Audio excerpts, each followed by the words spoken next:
Assalamualaikum semua, bersama aku Rizky di MDA Legacy dalam video yang terbaru. Alright, pertama sekali aku nak ucapkan terima kasih banyak-banyak kepada returning viewers kerana support anda selama ini. Okay, support anda memang aku hargai sangat-sangat, and support korang bagi aku motivation lah untuk buat video yang baru.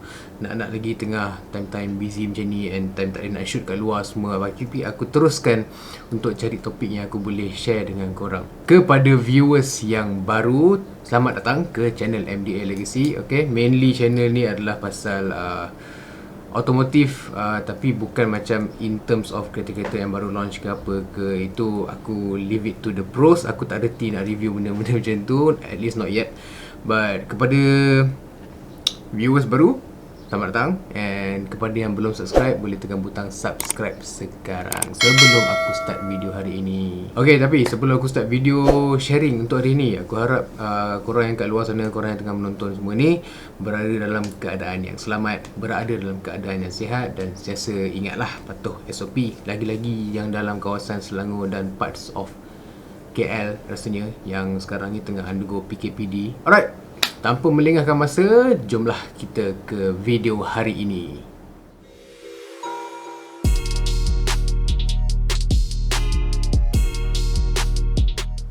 Okay, video hari ini, topik hari ini aku nak bercerita sedikit tentang remap ECU. Aku tahu ramai yang dah pernah dengar lah pasal remap ECU ataupun dia panggil refresh ECU. Basically it's the same thing. Mesti ramai yang dah pernah dengar tapi tak pernah nak look into ataupun nak tanya orang apa benda sebenarnya remap ataupun refresh ECU ni. Untuk video kali ni, benda yang aku bincangkan pasal remap ataupun refresh ECU ni adalah dalam konteks yang simple, konteks yang senang untuk faham. Sebab kalau nak yang technical pun aku sendiri tak faham. So aku terangkan apa yang aku faham, and senang bagi korang juga nak faham. Kira macam basics lah, apa yang korang perlu tahu. So apa benda sebenarnya remap ECU ni? Remap ECU ni senang je definition dia. Tuner akan access korang punya ECU, dia akan access korang punya mapping original ECU korang, and dia akan ubah value dalam mapping tu. Okay, mapping yang standard, dia akan ubah-ubah value dekat dalam ECU tu, and then dia akan upkan lagi prestasi engine korang untuk prolong korang punya ketahanan engine. And also benefit dia, korang akan dapat horsepower gain and torque gain. Fuel efficiency pun korang akan rasa makin elok lah, bukan makin buruk. Okay, remap dengan refresh ECU ni dia berbeza dengan re-chip. Okay, kalau remap dengan refresh ECU, macam aku cakap tadi, dia akan ubah mapping standard ECU korang kepada mapping yang baru. Tapi kalau re-chip ECU ni, dia akan tukar ada satu chip dalam ECU korang tu, dia akan cabut yang tu, dia akan masukkan yang baru, selalunya yang dah pre-mapped. Okay, yang dah pre-map dalam tu semua, dia dah layout semua mapping yang baru. So dia orang just re-chip. Selalunya kita dengar re-chip ni dalam geng-geng Honda dengan Mitsubishi, tapi aku banyak lagi dengar Honda lah. Tapi re-chip ni cerita video lain lah kot. Sekarang ni kita cerita pasal remap dengan refresh.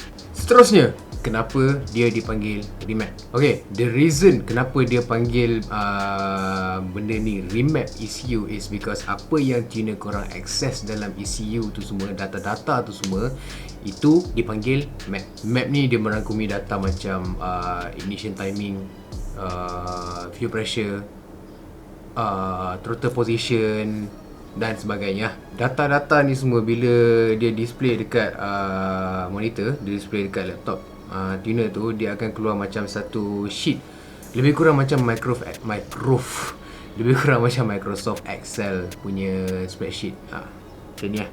Jadi apa yang nak ditala, apa yang nak ditune dekat ECU ni? Well, untuk bagi tahu, bagi contoh yang simple, korang bayangkan gitaris dia nak tune dia punya gitar.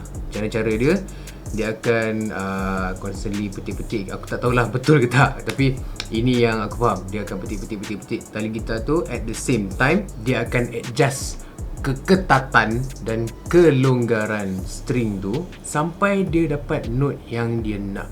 Okay, sambil dia petik, sambil dia pusing-pusing yang hujung kat gitar tu kan, sampai dia dapat note yang dia nak. Term tu kita boleh letak, kita boleh pakai untuk engine tuning. Engine tuning ni dia akan tune in terms of kadar angin, minyak, spark dan sebagainya, sampai diorang dapat that sweet spot. Okay, sweet spot ni tuner tahulah bila sampai climax engine tu, dia akan tengok based on run lepas after each dyno. Now dekat mana nak pergi tune kereta korang ni? Bukan nak pergi mana, dekat mana nak tune kereta korang ni? Alright, segala tuning yang dibuat akan dibuat atas dyno. So inilah masanya kereta korang nak merasa naik dyno, atau nama panjang dia dynamometer, bukan sabun dynamo tu Okay, untuk remap ECU ni setahu aku engine perlu dimatikan setiap kali tuner nak masukkan mapping yang baru. Aku tak tahu kenapa.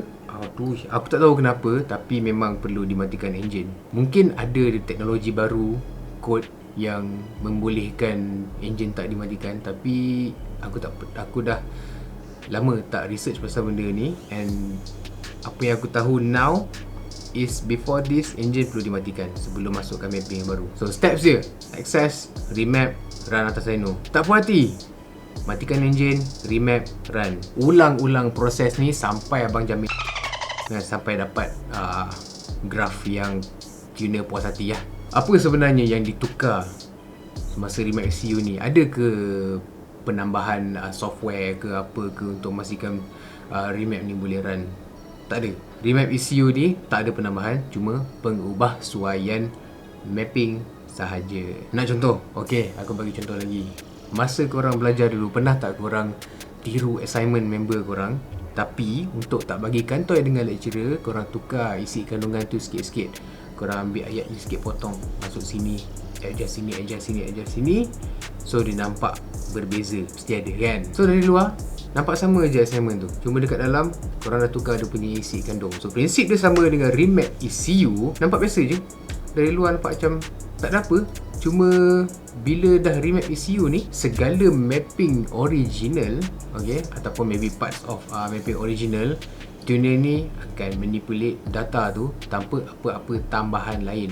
Okay, contohnya macam nilai dalam data tu 30, dia tukar ke 35, tukar ke 36. So tak ada tambahan, cuma pengubahsuaian sahaja. So macam mana kita nak tahu remap ECU ni benda yang betul? Sebab kita tak nampak benda tu. It's not a physical thing. Ya, ECU tu physical, tapi apa yang diubah suai dalam tu kita tak nampak, kita tak boleh pegang.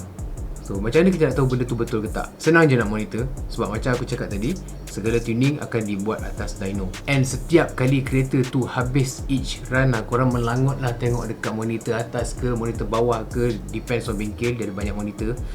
Tengok monitor tu, tengok setiap kali run dia akan tulis segala run yang ada kat situ. Selagi tuner tu tak delete, dia akan keluar previous berapa, yang best gain berapa. And also korang boleh tengok dia punya horsepower dengan torque curve okey ke tak, and also dia punya FU ratio punya graph. FU ratio punya graph kita akan tengok sama ada dia landai ataupun graph simpang siur macam jantung korang masa first time bisa okok belakang makmal ICT dekat sekolah. Sorry cikgu. And those numbers tak boleh diubah manually ya. Benda tu dia tak boleh nak rasa macam nak tipu dia ni, aku masukkan data yang ni nanti dia keluar kat monitor. Tak ada. Segala reading yang keluar dekat monitor tu dia baca direct dari dyno tu. Dia macam mana aku nak cakap macam penimbangan berat lah. Macam penimbangan berat. Tak boleh nak manipulate. Berapa berat korang, itulah yang akan dia display dekat scale tu. So tak boleh nak tipu. Just benda tu read apa yang betul, apa yang sebenarnya, apa yang dibaca dekat dyno tu. So jangan risau, duduk situ, tengok tuner buat kerja, tengok monitor sampai kereta kau dah siap remap. Apa perbezaan yang korang dapat rasa lepas remap ECU ni? Bila ECU sudah ditala dengan sempurna, korang akan rasa lebih power, korang akan rasa fuel efficiency korang akan menjadi lagi elok sebab dia dah tune kadar kemasukan angin, kadar minyak semua tu dia dah fine tune, and dapatlah rasa perbezaan dia. Jadi kuasa tambahan korang akan dapat. Dan kalau bawa kereta macam manusia, macam manusia kereta pula, minyak korang akan terasa lebih jimat. dan minyak akan terasa lebih jimat. Tapi kereta dah power, macam mana pula boleh jimat minyak? Yang tu senang nak explain and senang nak faham, tapi susah untuk diamalkan. Dulu sebelum remap, untuk capai satu tahap kelajuan, contohnya macam 50 km per hour ke, korang perlu tekan pedal around 20 to 30%, okay, untuk sampai pada tahap tu. Tapi bila korang dah remap ni, korang akan tekan less than usual untuk dapat kelajuan yang sama. Maknanya pedal korang tu tekan lagi sikit tapi dapat capai kelajuan yang sama. And kenapa aku cakap benda ni susah nak diamalkan? Sebab dalam masa yang sama, korang dah biasa tekan pedal at that 20 or 30%, and selalunya gian untuk stay at that point. Lagi-lagi sebab korang dah rasa kereta korang dah bertambah power, so korang rasa macam tak apalah, tekan je lah kat situ.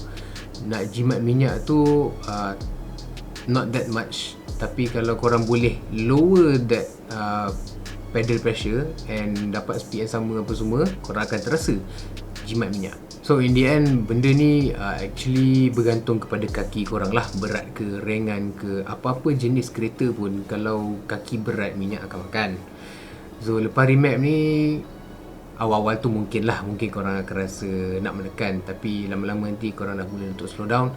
And yes, remap ECU ni akan naikkan horsepower, torque, and also fuel efficiency akan bertambah elok.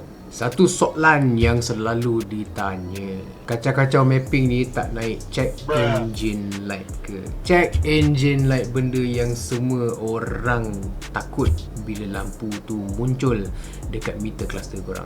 Dengan remap ECU ni dia tak akan efek apa-apa yang akan mengakibatkan check engine light menyala. Mungkin kalau ada pun mapping yang diubah tu terlebih ke terkurang ke, tapi selalunya benda tu tak jadilah sebab tengah tune atas dyno. So kalau ada masalah dengan value dalam data dalam mapping baru tu, dia akan straight away ubah, and supposedly tak akan ada masalah lah. Tapi apa-apa pun, kalau check engine light korang menyala, bermakna adalah tu faulty sensor yang sudah sampai masanya untuk ditukar. Cara yang betul adalah, kalau check engine light korang menyala, jangan tanya dalam grup Facebook, bawa terus pergi bengkel, bagi diorang scan, bagi diorang diagnose, terus dapat jawapan and terus boleh selesaikan masalah. Kalau post dekat Facebook ni, dia akan keluar macam-macam jawapan. Bukan aku nak kata dia tak membantu, okay, aku faham. Sebab engagement dengan orang ni, kita akan rasa lagi meriah, kita akan rasa macam lagi mengeratkan silaturahim. Tapi korang kena tahu yang bukan diorang yang tengah bawa kereta tu. Diorang boleh bagi advice, yes. Tapi kalau dah banyak sangat advice, lepas tu kau pergi bengkel, takkan kau nak tunjuk kat diorang kan. So, untuk mengurangkan kesakitan kepala, terus bawa pergi bengkel, terus pergi scan, and dapatlah jawapan. Bila dari map ECU ni, mapping dia akan kekal and tak ubah dekat situ. So, lepas tu tak perlu dah ke nak pergi check? Jawapan dia adalah yes and no. Yes, mapping dalam tu tak berubah, tapi kena check juga at least macam setahun sekali ke.